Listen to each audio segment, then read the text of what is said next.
And every time, I don't know, you know why I am upset? The church is too weak.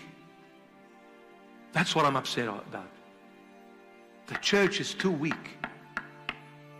For a church leader, I'm not judging. I will kiss every church leader's feet. Please, don't get me wrong. But for a church leader to come and support this evil agenda, now that I cannot fathom.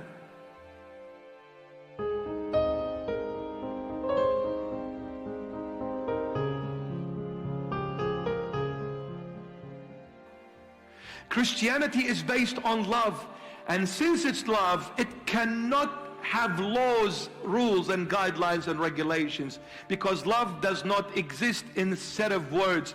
Love exists between two parties. Love only exists between another person, another one. That's why God became man, for the love to be existent between God who became man and us human beings. You don't love law. When you go to court, you're going to say to judge, oh, I love your law, judge.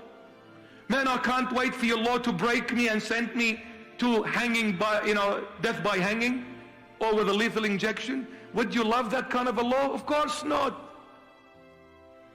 But when you meet your gazelle, when you meet Rachel and Elizabeth, and when you meet Jono, you fall in love. Because you only fall in love with another human, not with a set of laws. That's why Christianity is not a religion. It's a belief in someone called Jesus Christ. This Jesus Christ is a person. And what do you do with this person? You fall in love with him.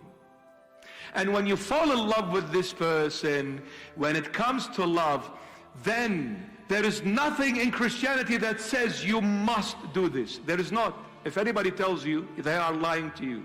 You don't have to pray. You don't have to go to church. You don't have to fast. You don't have to do anything good.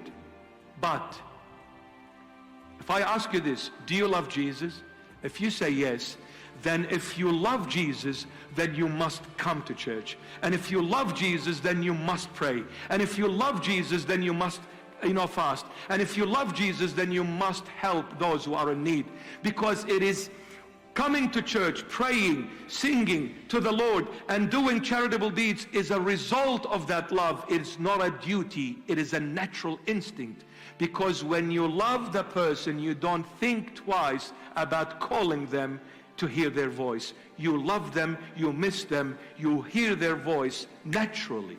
So you go to church naturally. You pray naturally. You read the Bible naturally. You do fasting naturally. It's not a duty, it's a life. Love must be lived. And every time, I don't know, you know why I am upset? The church is too weak. That's what I'm upset about. The church is too weak. For a church leader, I'm not judging. I will kiss every church leader's feet. Please, don't get me wrong. But for a church leader to come and support this evil agenda, now that I cannot fathom. I'm still confused. I'm still confused.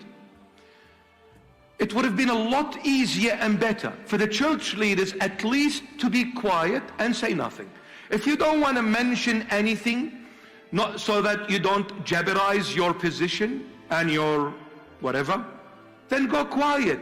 But for you to come and encourage your followers, encourage your faithful and say, go ahead, it's okay. Under what? Jesus is the protector. Excuse me? Really? Did you just find out that Jesus is the protector?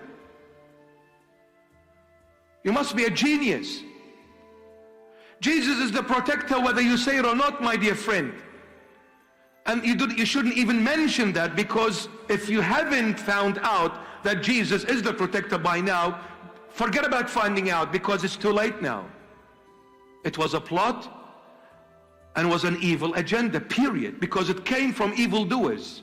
It came from people rejected the seal of God to be placed on their forehead. They followed Satan, period. What has been happening in the world is nothing short of evilness, satanic. Wake up, people, and smell the roses. We are living in the end of times. Enough of everything is beautiful. Everything is beautiful when Jesus Christ is the crown of your head. Regardless what the world is going through. Don't worry about the world. But if you do not have Jesus Christ as your Lord, as your God, the world is nothing but chasing Satan and doing what Satan wants. The Lord Jesus is crying out to his children, my love for you is perfect, and my knowledge for you is perfect. The day that came, you broke my word, you broke my heart. You see, as one church father put it so eloquently, he said, the greater the knowledge is, the greater the love is. And the greater the love is, the greater the knowledge is. But the greater the love and knowledge are, the greater the suffering is. What leads to love is knowledge. I cannot claim to love someone I do not know. I can only love someone that I know. So what leads to love is knowledge. Without knowledge, there is no love. You can only love the one you came to know. You cannot love someone you do not know. So the greater the knowledge, the greater the love is. But the greater the love is, the greater the knowledge is.